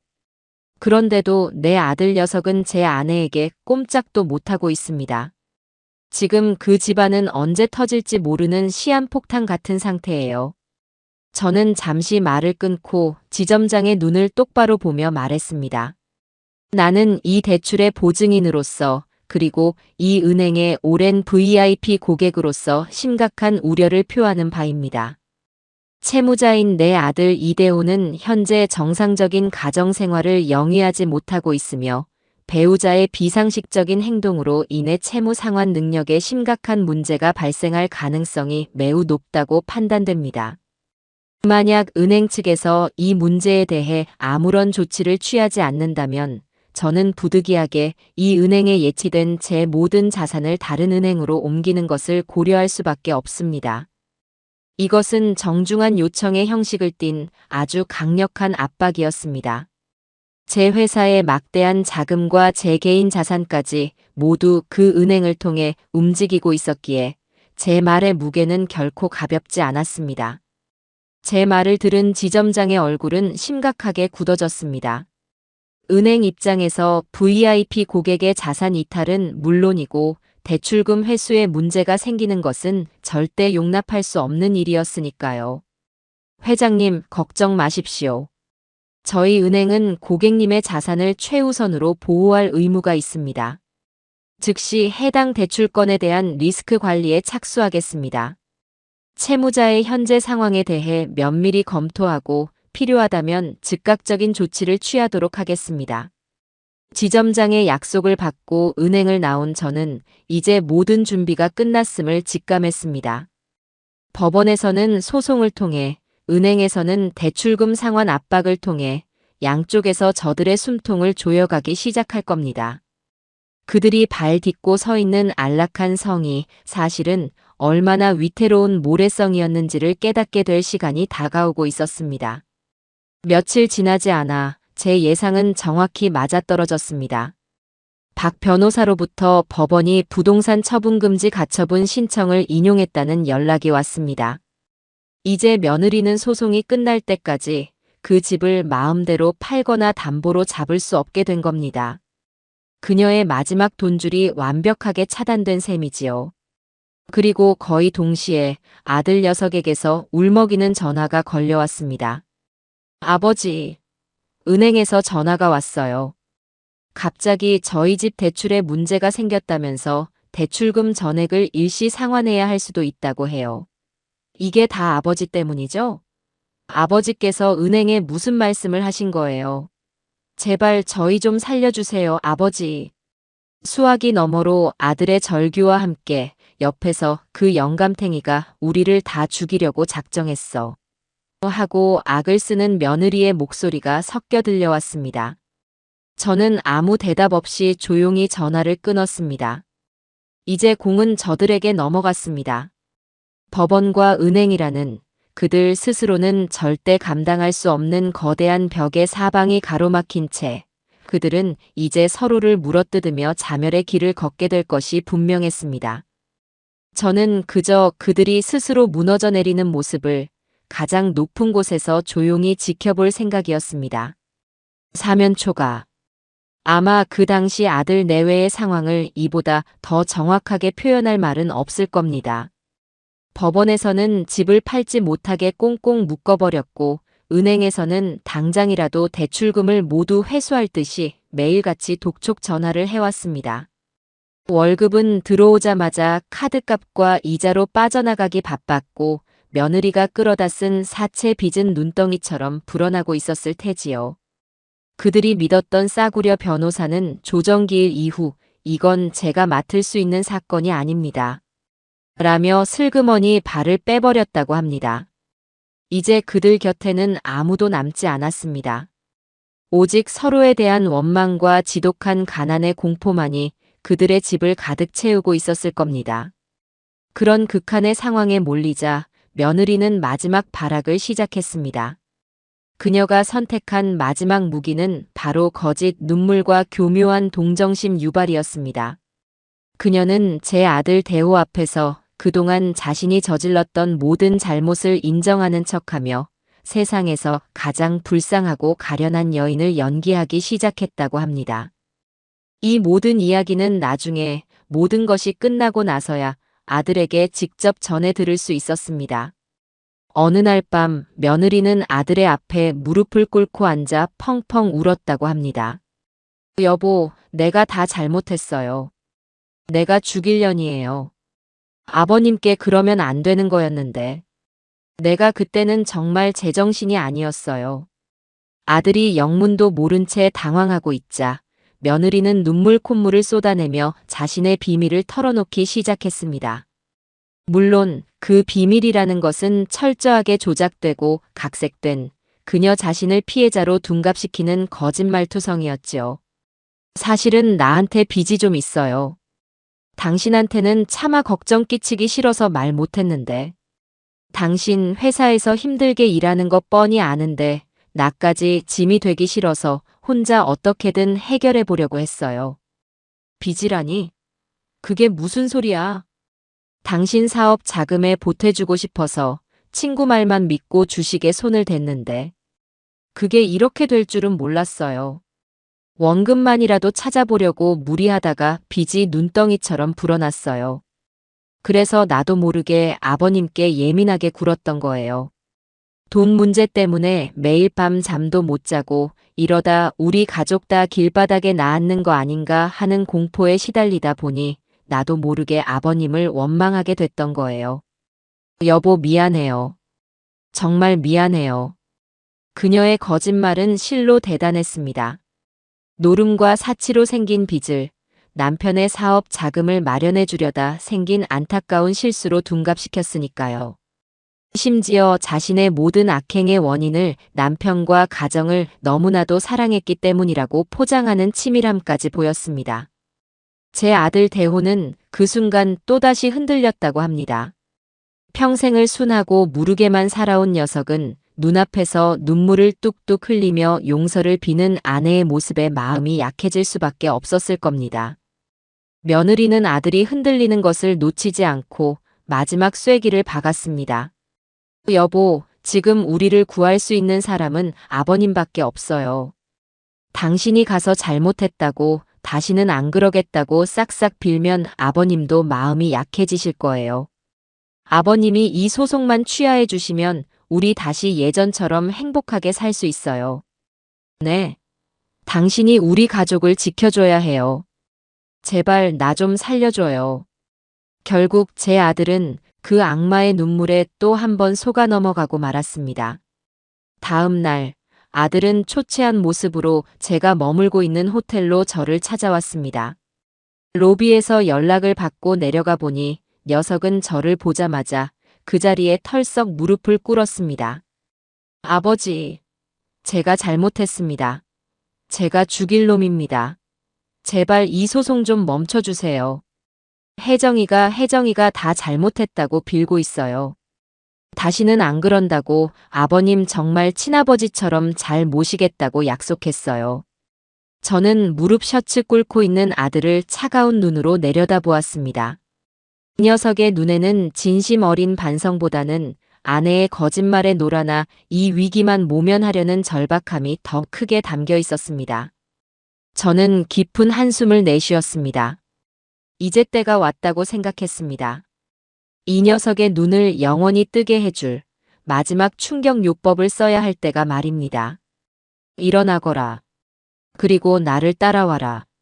저는 아들을 데리고 호텔 방으로 올라왔습니다. 아들은 여전히 어쩔 줄 몰라 하며 제 뒤를 따랐습니다. 방에 들어온 저는 금고 안에 고이 보관해 두었던 서류 봉투, 바로 최 부장이 가져다 주었던 그 보고서를 꺼내 테이블 위에 던졌습니다. 너는 아직도 네 마누라가 어떤 여자인지 모르는 모양이구나. 내가 오늘 네 눈을 제대로 뜨게 해주마. 한번 읽어보거라. 아들은 영문도 모른 채 떨리는 손으로 봉투를 열어 서류를 꺼내 들었습니다. 첫 장을 읽어 내려가던 아들의 얼굴이 하얗게 굳어지기 시작했습니다. 며느리의 카드빚 내역, 친정으로 빼돌린 돈의 액수, 그리고 불법 노름 사이트의 이름이 적힌 페이지를 넘길 때마다 아들의 손은 격렬하게 떨렸습니다. 수억 원에 달하는 사채 내역을 확인했을 때 아들은 이게 뭐야? 이게 다 사실이야? 하고 중얼거리며 저를 쳐다보았습니다. 저는 아무 대답 없이 서류 뭉치 가장 아래에 있던 마지막 증거를 꺼내 아들의 눈앞에 내밀었습니다. 바로 며느리가 친정 어머니와 나눈 저를 저주하는 내용이 담긴 문자 메시지였습니다. 차라리 저 영감 어디 아파서 드러눕기라도 했으면 좋겠어. 아니면 확. 그 문장을 읽은 순간 아들의 눈빛이 완전히 무너져 내렸습니다. 충격, 배신감, 분노, 절망. 세상의 모든 부정적인 감정이 그 얼굴에 담겨 있었습니다. 아들은 서류를 손에 쥔 채 그 자리에 주저앉아 마치 어린아이처럼 엉엉 울기 시작했습니다. 자신이 믿었던 아내의 모든 것이 거짓이었다는 사실, 자신이 철저하게 이용당했다는 사실, 그리고 그 거짓에 속아 제 아비의 가슴에 대못을 박았다는 죄책감이 한꺼번에 몰려왔을 겁니다. 저는 울고 있는 아들을 가만히 내려다보다가 조용히 말했습니다. 이제 알겠느냐? 네가 지난 몇 년간 어떤 여자와 함께 살아왔는지. 저 여자는 너를 사랑한 것이 아니야. 너를, 그리고 나를 자신의 욕심을 채우기 위한 도구로만 생각했을 뿐이다. 저 여자는 네 인생을 거덜낼 기생충 같은 존재야. 한참을 울던 아들은 눈물을 닦고 자리에서 일어섰습니다. 그의 눈에는 더 이상 나약함이나 동정심은 남아있지 않았습니다. 대신 차갑고 단단한 분노와 결의가 자리 잡고 있었어요. 그는 서류를 챙겨 들고 제게 허리를 깊이 숙였습니다. 아버지 죄송합니다. 정말 죄송합니다. 그리고는 아무 말 없이 방을 나섰습니다. 저는 그 뒷모습을 보며 이 길고 지독했던 싸움이 드디어 끝을 향해 가고 있음을 직감했습니다. 아들은 이제 더 이상 과거의 어리석은 아들 대호가 아니었습니다. 그는 진실이라는 이름의 비수를 손에 쥔 채 자신의 인생을 망친 악마를 처단하기 위해 집으로 돌아가고 있었습니다. 그날 밤 아들의 집에서는 상상할 수 있는 가장 끔찍한 부부싸움이 벌어졌다고 합니다. 집에 돌아온 아들은 아내에게 아무것도 묻지 않고 그저 제가 주었던 증거 서류들을 그녀의 얼굴 앞에 집어 던졌습니다. 자신의 모든 비밀이 탄로난 것을 안 며느리는 처음에는 발뺌을 하다가 이내 본색을 드러냈습니다. 그래, 어쩔 건데. 네가 뭘 할 수 있는데. 네가 잘났으면 내가 저런 짓까지 했을 것 같아. 다 네가 무능하고 돈 못 버는 탓이야. 그녀는 자신의 잘못을 인정하기는커녕 모든 책임을 아들에게 떠넘기며 온갖 저주와 악담을 퍼부었습니다. 그 추악한 민낯을 마주한 순간 아들의 마음속에 남아있던 마지막 미련 한 조각까지 완전히 사라졌다고 합니다. 아들은 그 길로 집을 나와 다시는 그곳으로 돌아가지 않았습니다. 길고 길었던 악몽이 드디어 끝나는 순간이었습니다. 아들이 집을 나온 뒤 우리의 싸움은 새로운 국면으로 접어들었습니다. 이제는 더 이상 저 혼자만의 외로운 싸움이 아니었습니다. 제 곁에는 모든 진실을 알게 된 아들이 있었고 우리는 부서진 부자 관계를 회복하기 위한 첫걸음을 법정에서 함께 내딛게 되었습니다. 최종 변론 기일이 잡혔고 저는 아들과 함께 법원으로 향했습니다. 법원 복도에서 마주친 며느리의 모습은 가히 처참했습니다. 값비싼 명품으로 치장했던 모습은 온데간데 없고 도끼만 남은 얼굴은 푸석했으며 눈은 불안감으로 초점 없이 흔들리고 있었죠. 그녀의 옆에는 이제 변호사도 없었습니다. 혼자였습니다. 우리를 발견한 그녀는 증오가 가득 담긴 눈으로 저와 아들을 번갈아 쏘아보았지만 예전과 같은 기세는 조금도 느껴지지 않았습니다. 그저 마지막 남은 자존심으로 버티고 선 가여운 폐잔병의 모습이었어요. 법정 안 피고석에 홀로 앉은 며느리는 최후의 발악을 시작했습니다. 그녀는 판사 앞에서 눈물을 흘리며 자신이 얼마나 불쌍한 피해자인지를 연기하기 시작했습니다. 존경하는 재판장님, 저는 억울합니다. 저는 그저 남편을 내조하고 시아버님을 잘 모시려 했던 죄밖에 없습니다. 그런데 저 시아버님은 처음부터 저를 미워하셨고 어떻게든 저를 이 집에서 내쫓으려고 혈안이 되어 있었습니다. 저 녹음 파일도 다 조작된 겁니다. 저를 함정에 빠뜨리기 위해 일부러 저를 화나게 만들고 몰래 녹음한 것이라고요. 그녀의 거짓말은 뻔뻔하기 그지없었습니다. 하지만 박 변호사는 그녀가 마음껏 떠들도록 내버려 두었습니다. 거짓말은 많이 할수록 더 많은 허점을 드러내는 법이니까요. 한참 동안 자신의 신세를 한탄하며 저를 파렴치한 늙은이로 몰아가던 그녀의 연극이 끝나자 박 변호사는 조용히 자리에서 일어났습니다. 재판장님, 피고의 주장이 얼마나 터무니없는 것인지는 이미 제출된 증거들만으로도 충분히 입증되었다고 생각합니다. 하지만 오늘 이 자리에서 피고의 모든 거짓말에 종지부를 찍어줄 결정적인 증인이 있습니다. 바로 원고의 아들이자 피고의 남편인 이대호 씨입니다. 박 변호사의 말이 끝나자 방청석에 앉아있던 아들이 천천히 자리에서 일어나 증인석으로 걸어 나갔습니다. 며느리는 아들이 증인석에 서는 것을 보고는 경악을 금치 못하는 표정이었습니다. 아마도 마지막 순간까지 아들이 자신의 편을 들어주리라, 혹은 최소한 침묵이라도 지켜주리라 믿었던 모양입니다. 하지만 그 어리석은 기대는 산산이 부서졌습니다. 증인, 피고 구혜정 씨는 증인의 사업 자금을 마련해주기 위해 주식 투자를 했다가 빚을 졌다고 주장하는데 사실입니까? 아들은 고개를 저으며 낮고 분명한 목소리로 대답했습니다. 아닙니다. 제 아내는 단 한 번도 제 사업 자금에 대해 이야기한 적이 없습니다. 오히려 제가 회사에서 받아온 월급과 상여금을 전부 가져가 어디에 썼는지조차 제대로 알려주지 않았습니다. 그렇다면 피고가 원고, 즉 증인의 아버님을 모욕했을 때 증인은 그 사실을 몰랐습니까? 아들은 고개를 떨구었습니다. 그의 목소리에는 깊은 죄책감이 묻어나왔습니다. 알고 있었습니다. 제 눈앞에서 제 아내가 아버지의 밥상을 걷어차고 뜨거운 국물을 쏟아붓는 것을 똑똑히 봤습니다. 하지만 저는 아무것도 하지 못했습니다. 아내가 무서워서 그저 이 상황만 넘기면 괜찮아질 거라는 어리석은 생각에 아버지를 외면했습니다. 저는 아들로서, 인간으로서 해서는 안 될 짓을 저질렀습니다. 아들의 고백에 법정안은 술렁이었습니다. 며느리는 거짓말. 여보, 당신 지금 무슨 소리 하는 거야? 저 영감이 당신을 꼬드긴 거지. 하고 소리쳤지만 재판장의 엄한 제지에 입을 다물어야 했습니다. 아들은 마지막으로 준비해온 서류를 증거로 제출했습니다.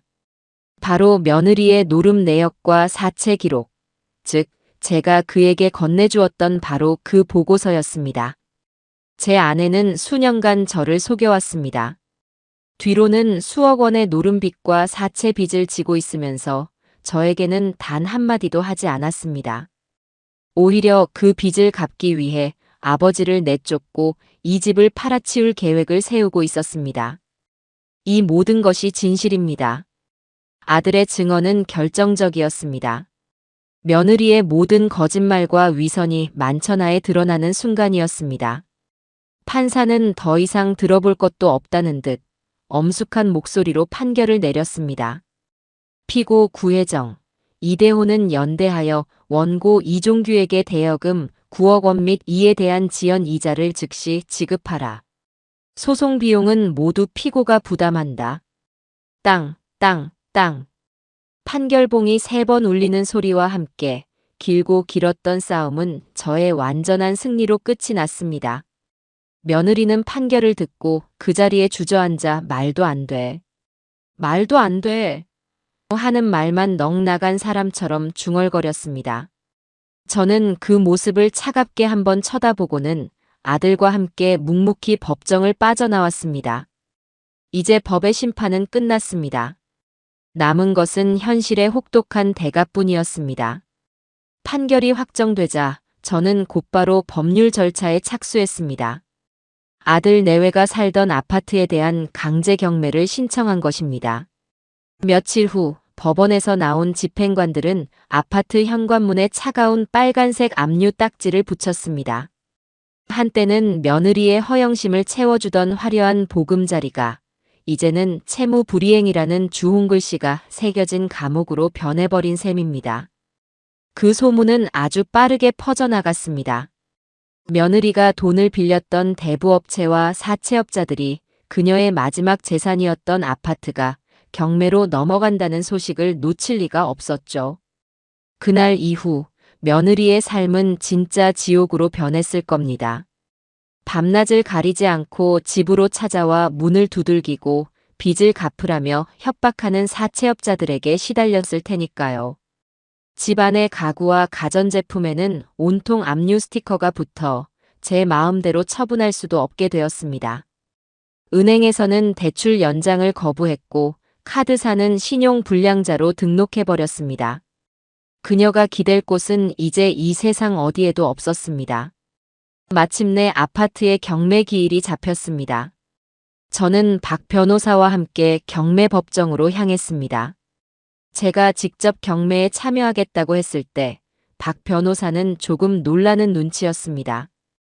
회장님, 굳이 직접 나서지 않으셔도 되는데 말입니다.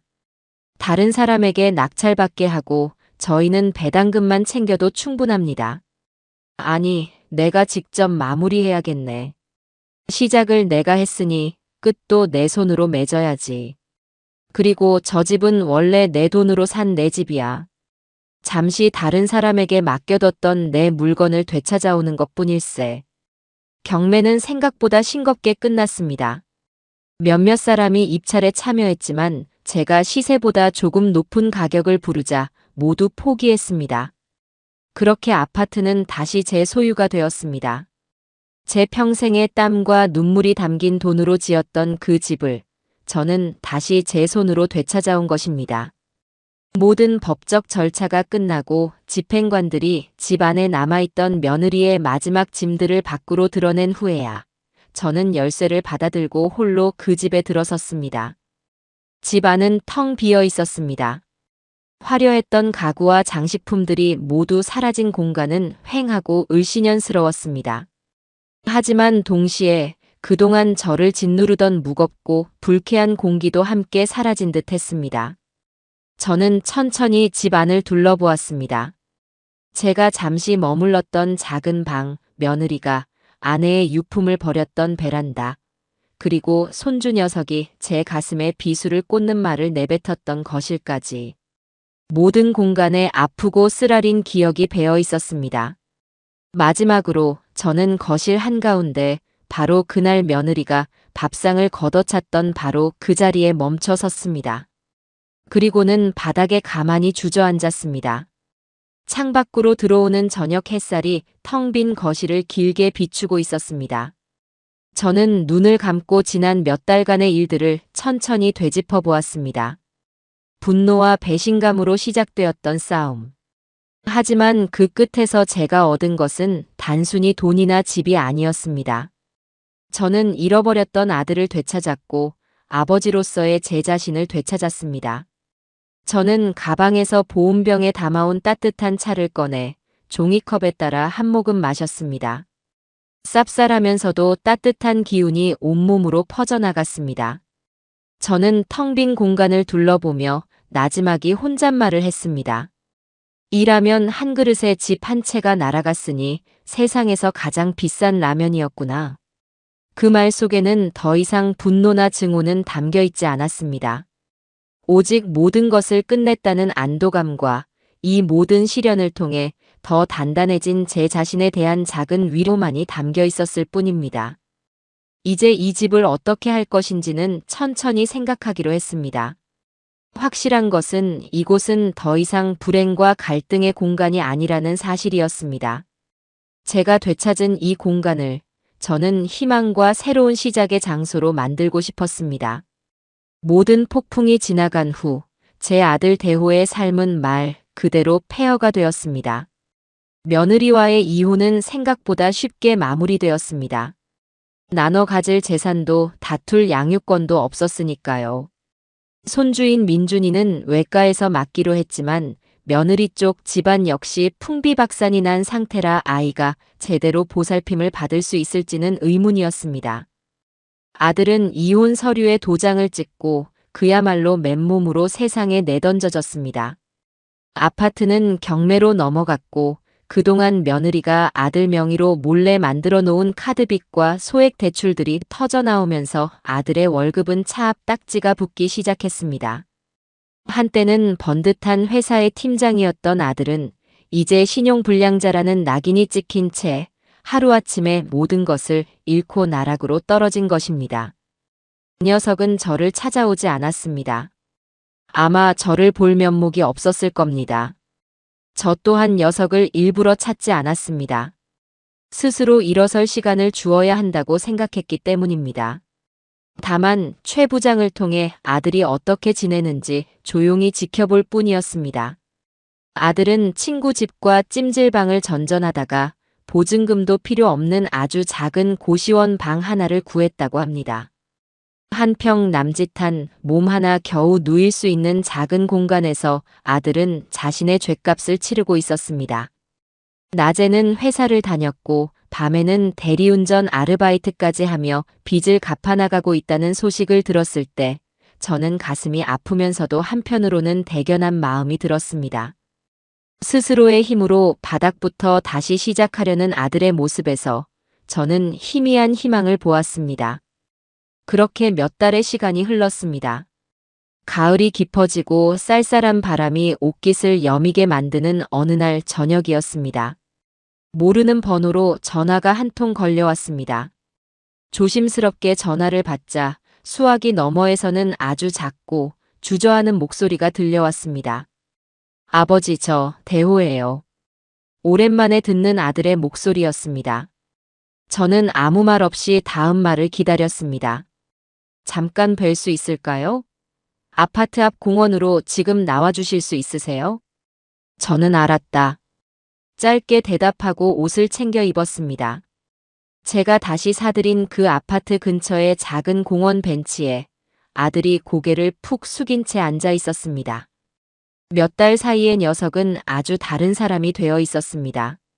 살은 헬쑥하게 빠지고 얼굴에는 고단한 삶의 흔적이 역력했지만 예전처럼 나약하고 흐리멍덩하던 눈빛은 사라지고 그 자리에 깊고 단단한 무언가가 자리 잡고 있었습니다. 제가 앞에 서자 아들은 자리에서 벌떡 일어났습니다. 그리고는 제 앞에 서서 아무 말 없이 눈물만 뚝뚝 흘리기 시작했습니다. 한참을 소리 없이 울던 아들은 이내 제 앞에 털썩 무릎을 꿇었습니다. 지난번 호텔 로비에서 무릎을 꿇었을 때와는 전혀 다른 모습이었습니다. 그때가 위기를 모면하기 위한 절박한 행동이었다면 지금은 온 마음을 다한 진정한 참회였습니다. 아버지, 제가 죽일 놈입니다. 아들은 흐느끼며 말했습니다. 제가 아버지를 제 손으로 지옥에 밀어 넣었습니다. 아버지 가슴에 그렇게 큰 대못을 받고도 저는 제 아내의 거짓말만 믿고 아버지를 원망했습니다. 저는 아들도 아니고 인간도 아닙니다. 아버지 부디 이 불효자식을 용서하지 마십시오. 저는 아버께 용서를 받을 자격조차 없는 놈입니다. 아들은 땅바닥에 이마를 박고 오열했습니다. 자신의 잘못을 변명하거나 동정을 구하려는 말은 단 한마디도 하지 않았습니다. 오직 자신의 죄를 고백하고 그 죄값을 달게 받겠다는 다짐만이 느껴졌습니다. 저는 무릎 셔츠 꿇고 있는 아들을 한참 동안 그저 내려다보았습니다. 그리고는 조용히 손을 내밀어 아들의 어깨를 잡고 일으켜 세웠습니다. 일어나거라. 아들은 눈물 젖은 얼굴로 저를 올려다보았습니다. 저는 그런 아들의 눈을 똑바로 마주보며 말했습니다. 네가 네 잘못을 제대로 알았으니 그걸로 됐다. 하지만 용서는 그렇게 쉽게 하는 것이 아니다. 나는 너를 용서하지 않을 것이다. 적어도 지금은. 아들의 눈빛이 절망으로 흔들렸습니다. 저는 아들의 주머니에 작은 봉투 하나를 찔러 넣어주었습니다. 그 안에는 작은 원룸 하나를 구할 수 있는 월세 보증금이 들어 있었습니다. 이 돈으로 그 답답한 고시원에서 나와 최소한 사람답게 살 수 있는 방이라도 하나 구하거라. 이것이 내가 너에게 해줄 수 있는 마지막 배려다. 나는 더 이상 너를 돕지 않을 것이다. 저는 아들에게서 한 걸음 물러서며 아비로서 내릴 수 있는 가장 어려운, 하지만 반드시 필요한 과제를 내주었습니다. 지금부터 네 힘으로 네 두 발로 오롯이 일어서 봐라. 네가 흘린 정직한 땀으로 돈을 벌고 그 돈으로 네 인생을 다시 일으켜 세워. 그리고 언젠가 네 힘으로 번 돈으로 이 아비에게 따뜻한 밥 한 끼 사주는 날이 올 게다. 나는 바로 그날 그 밥상을 받고 나서야 비로소 너를 내 아들로 다시 인정하고 너를 용서할 것이다. 이것은 제가 아들에게 줄 수 있는 유일한 그리고 마지막 기회였습니다. 무너진 자존심을 되찾고 한 명의 독립된 인간으로 다시 태어날 수 있는 기회. 제 말의 의미를 깨달았는지 아들은 더 이상 울지 않았습니다. 대신 굳은 결심이 담긴 눈빛으로 저를 향해 고개를 깊이 숙였습니다. 네, 아버지. 꼭 그렇게 하겠습니다. 반드시 제 힘으로 아버지께 떳떳한 아들이 되어 돌아오겠습니다. 그날 이후 아들은 제 앞에서 사라졌습니다. 하지만 저는 알고 있었습니다. 그 녀석이 어디선가 제 약속을 지키기 위해 이를 악물고 고된 하루하루를 버텨내고 있다는 것을요. 저는 그저 묵묵히 제 아들이 진짜 남자가 되어 돌아올 그날을 기다리기로 했습니다. 그것이 아무리 오랜 시간이 걸린다 할지라도 말입니다. 시간은 묵묵히 제 갈 길을 갔습니다. 계절이 4번 바뀌고 아들이 제 앞에서 사라진 지 꼭 1년이 되는 가을날이었습니다. 그동안 저는 아파트의 내부를 새로 꾸미고 조용하고 평온한 일상을 보내고 있었습니다. 아들은 한 달에 한두 번씩 제게 전화를 걸어왔습니다. 아버지, 별일 없으시죠? 식사는 잘 챙겨 드세요. 같은 짧은 안부 전화였지만 그 목소리에는 예전과 다른 건강함과 자신감이 묻어 있었습니다. 그 녀석은 자신의 근황에 대해 자세히 말하지 않았고 저 또한 묻지 않았습니다. 우리는 그저 서로가 잘 버텨내고 있음을 목소리를 통해 확인할 뿐이었습니다. 그러던 어느 날 최 부장이 저를 찾아왔습니다. 그는 작은 보고서 하나를 제게 내밀었습니다. 바로 며느리였던 구혜정의 근황에 대한 것이었습니다. 저는 궁금하지 않다고 손사래를 쳤지만 최 부장은 그래도 알아두셔야 할 것 같다며 보고서를 테이블 위에 올려놓고 갔습니다. 한참을 망설이다 저는 마지못해 보고서를 펼쳐보았습니다. 그녀의 삶은 예상대로 처참하게 무너져 있었습니다. 사채업자들에게 쫓겨 서울을 떠나 지방의 한 작은 도시로 도망쳤다고 합니다. 그곳의 허름한 식당에서 설거지를 하며 생계를 이어가고 있지만 여전히 노름을 끊지 못해 번 돈마저 모두 탕진하고 있다는 것이었습니다. 그녀를 빚더미에 앉게 만들었던 친정 역시 공장이 최종 부도 처리되면서 뿔뿔이 흩어졌고 이제는 그녀를 받아주는 가족조차 없다고 했습니다. 보고서 마지막에는 최근에 찍힌 듯한 그녀의 사진이 한 장 붙어 있었습니다. 화려했던 과거는 흔적도 없이 사라진 삶에 지치고 도끼만 남은 낯선 여자의 얼굴이었습니다. 저는 아무런 감정 없이 보고서를 덮었습니다. 동정심도 미움도 들지 않았습니다. 그저 자신이 뿌린 씨앗을 스스로 거두고 있을 뿐인 한 인간의 당연한 말로라고 생각했습니다. 보고서를 서랍 깊숙이 넣고 잊어버릴 무렵 아들에게서 전화가 걸려왔습니다. 평소와는 다른 조금은 상기되고 긴장한 듯한 목소리였습니다. 아버지, 저 대호예요. 혹시 오늘 저녁에 시간 괜찮으세요? 왜 그러느냐? 제가 아버지께 저녁을 한번 대접하고 싶어서요. 대단한 곳은 아니고 그냥 제가 사는 작은 방인데 괜찮으시겠어요? 1년 만에 드디어 그날이 온 것입니다. 저는 떨리는 마음을 애써 감추고 담담한 목소리로 대답했습니다. 그러마. 주소를 보내거라. 아들이 보내준 주소는 제가 사는 아파트에서 그리 멀지 않은 낡은 다세대 주택이 밀집한 동네였습니다. 가파른 언덕을 올라 그가 알려준 3층 옥탑방 문 앞에 섰습니다. 작고 낡은 문이었지만 깨끗하게 닦여 있는 것을 보니 그가 어떻게 살아왔는지를 짐작할 수 있었습니다. 문을 두드리자 곧이어 문이 열리고 훌쩍 성장한 제 아들이 서 있었습니다. 1년 만에 마주한 아들은 완전히 다른 사람이 되어 있었습니다. 고된 노동으로 다져진 다부진 몸, 햇볕에 건강하게 그을린 얼굴, 그리고 무엇보다도 예전에는 찾아볼 수 없었던 맑고 당당한 눈빛을 하고 있었습니다. 그 녀석의 손은 온통 굳은 살이 박여 있었지만 제게는 그 어떤 보석보다도 값지고 아름다워 보였습니다. 아버지, 오셨어요. 누추하지만 들어오세요. 아들이 안내한 옥탑방은 아주 작고 소박했지만 먼지 하나 없이 깨끗하고 정갈했습니다. 방 한가운데에는 작은 교자상이 차려져 있었고 그 위에는 아들이 직접 만들었음이 분명한 음식들이 정성스럽게 놓여 있었습니다. 뜨끈한 김이 나는 밥과 소박한 김치찌개, 그리고 계란말이와 나물 몇 가지가 전부였지만 제게는 세상 그 어떤 진수성찬보다도 더 푸짐해 보였습니다. 변변치 못하지만 많이 드세요, 아버지. 아들은 제 앞에 수저를 놓아주며 쑥스러운 듯 말했습니다. 저는 아무 말 없이 자리에 앉아 아들이 떠준 밥을 한 술 크게 떴습니다. 그리고 천천히, 아주 천천히 밥을 씹었습니다. 무슨 맛이었는지 기억나지 않습니다. 그저 목이 메어 밥을 삼키는 것조차 힘들었습니다. 아들은 맞은편에 앉아 제가 밥 먹는 모습을 조마조마한 표정으로 지켜보고 있었습니다.